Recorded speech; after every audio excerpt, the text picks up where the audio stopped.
Good morning. Real Madrid, the star of the show yesterday, coming from 2 goals down. That was a profit at the 2-2. I could have stayed in and made an even greater gain.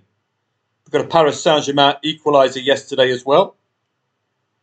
So your first cash out was at the 1-1, unless you stayed in for the win and took the small loss on the draw.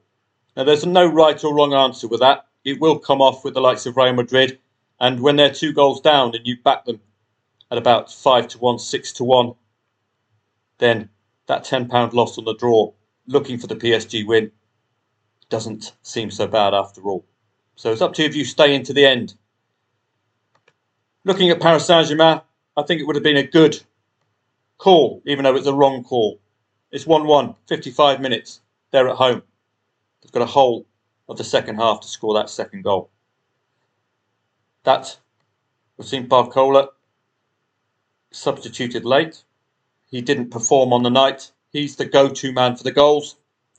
Elsewhere in the Champions League, with all the favourites delivering, could have laid the draw second half in the Milan match with the red card in play. But draw odds for me were a little bit too high.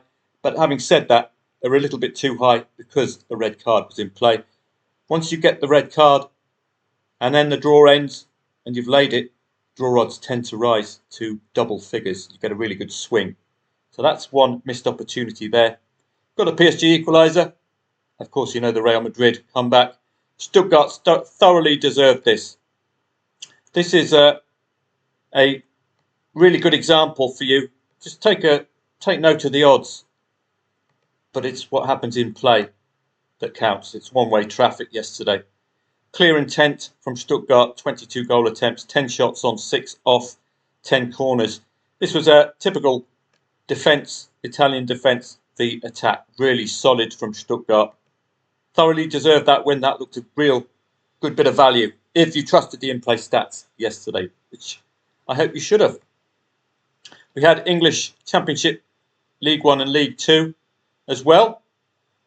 No real plays there yesterday. The main focus of our attention was on the Champions League because there were such good candidates yesterday. Did get, talking of QPR, we've got QPR under 21s equaliser against Colchester. I gave on Telegram.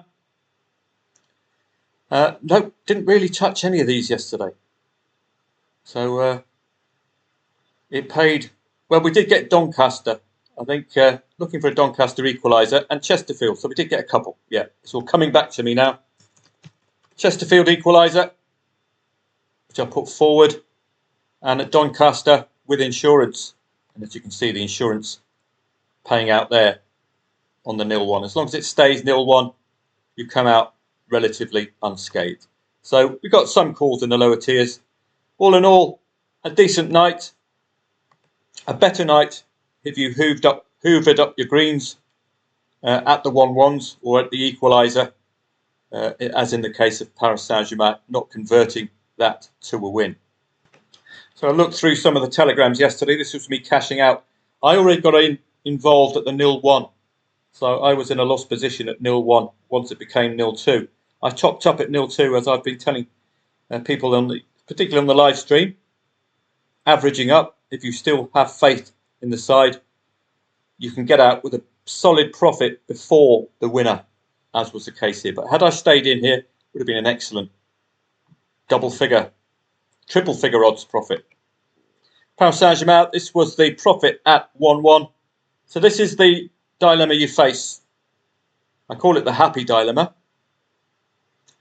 You've got the equaliser. You're sitting on 43 quid for a side who were odds on, 1.3 favourite pre-match.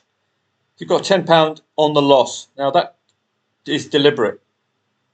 I'll leave a small bit on the loss. If you can tolerate that loss in the hope of that 43 quid, quadrupling your profit, go for it.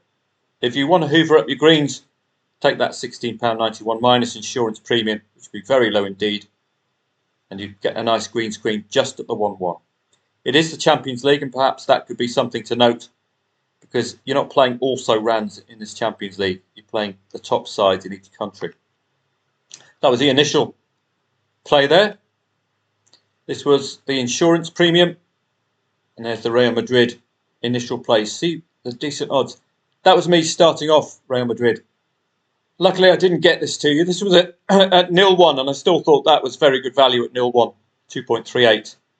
So imagine my surprise when that became 0-2 very quickly. So I hope you hoovered up, what was that, 5s, 6 to 1s about Real Madrid. Don't forget laying Dortmund 2-0 up as well. You guaranteed odds on. So really good stuff. Doncaster and Bromley got the 1-1. So no, we didn't. That ended 0-1. We took out insurance. So it doesn't matter.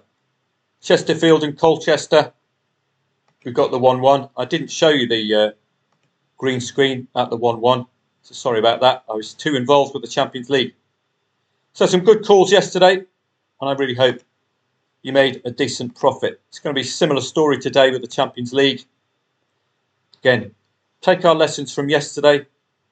It's what happens in play that counts. Saw that with Stuttgart. Atalanta against Celtic, I'm afraid outside of Scotland, they're floundering. So Celtic and Rangers targets on their backs today.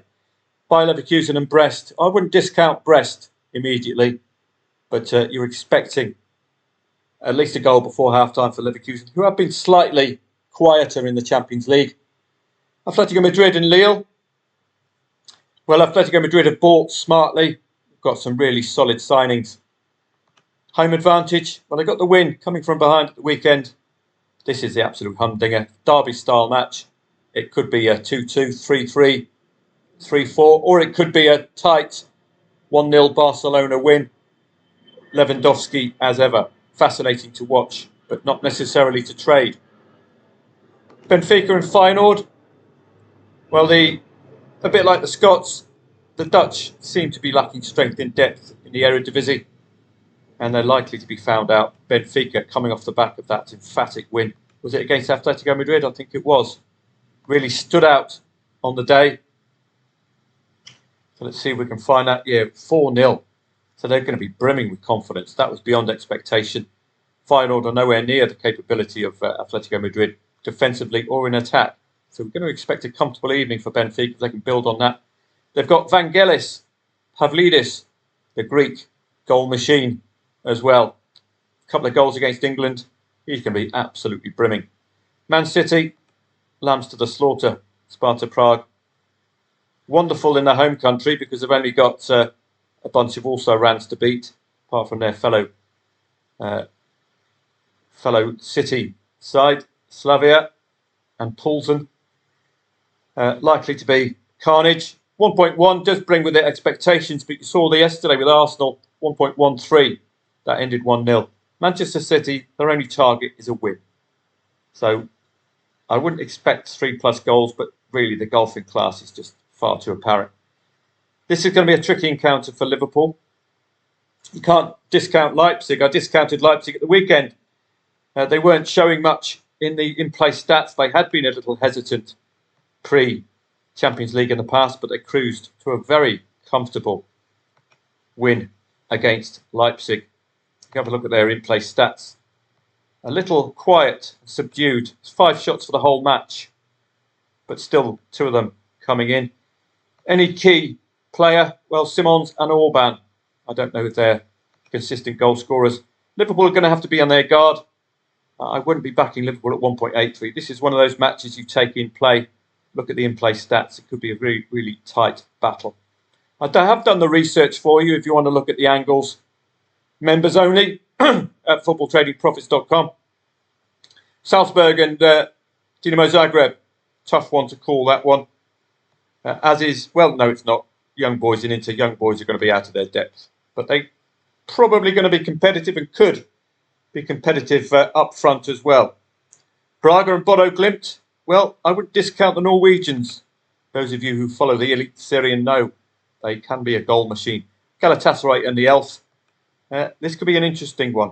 If you read the research, and it is there for members at Football Trading Profits, when the site can be reached. Elfsborg might over-deliver.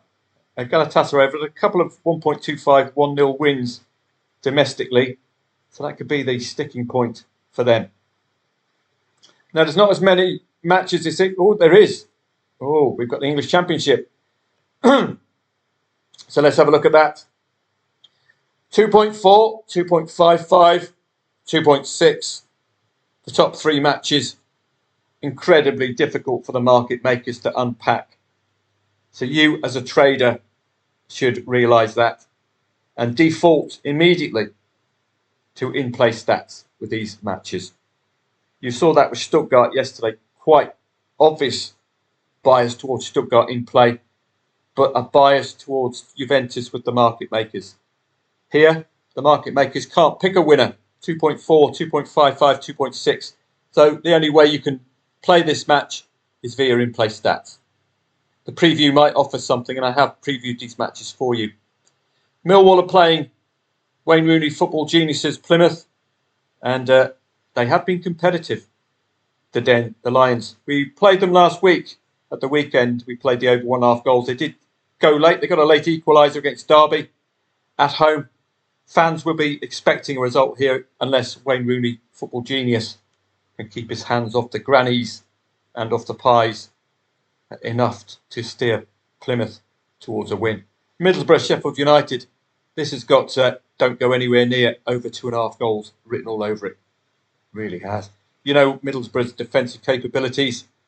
Sheffield United, back to their old habits, trying to dig out 1-0 results. I do expect unders. Well, if they don't score, they don't win. But 1-0 or 2-0 seems to be the modus operandi. But it is a strong unders current, isn't it? All the way back from the 24th of August, we haven't had an over 2.5 goal match in any competition. Sheffield United. Defence is their strength, but they just need to score. Middlesbrough, very, very poor against Bristol City. 1.6, 1.7 favourite at home, failing to score. So do make a note of that. Recently, they've scored 1-1-0. Conceded 2 against Watford, but I don't think... Sheffield United starting to score 2 goals against Luton, and that's a pretty solid Luton as well. A good yardstick there. So this, for me, overs written all over it. I wouldn't be looking at entertaining Middlesbrough after having been odds on in the last match and completely cocking that one up. You could blame Post International for that, just off the boil, but to 1.6 favourites. So 1.95 makes absolutely no appeal. And you know what you're going to get with the Blades. You might even want to back 0-0 pre-match. Those are the only major leagues this evening. I might be up and about for you. It's not as emphatic a coupon as it was yesterday. Some real humdingers, real readable sides and reliable sides, and sides doing what you want them to do. Conceding the first 2 goals, going on to win ultra comfortably. We've got some of those candidates this evening. Inter Milan expected to win very comfortably. Manchester City's huge gap in quality between the Premier League and the Czech One League. Others, a bit tentative with Atletico Madrid, but Atalanta certainly should be eyeing the win against Celtic. Going to be found out in Europe. And in the Europa League, well, I wouldn't be as dismissive of Elfsborg as Galatasaray. If you read the research, you'll know why. I'll see you for the Championship as well. But 3:30 start for the Europa League. So that'll be interesting. 2 odds on favourites at home will get my attention. Have a great day and see you, members, footballtradingprofits.com. See you a bit later on Telegram.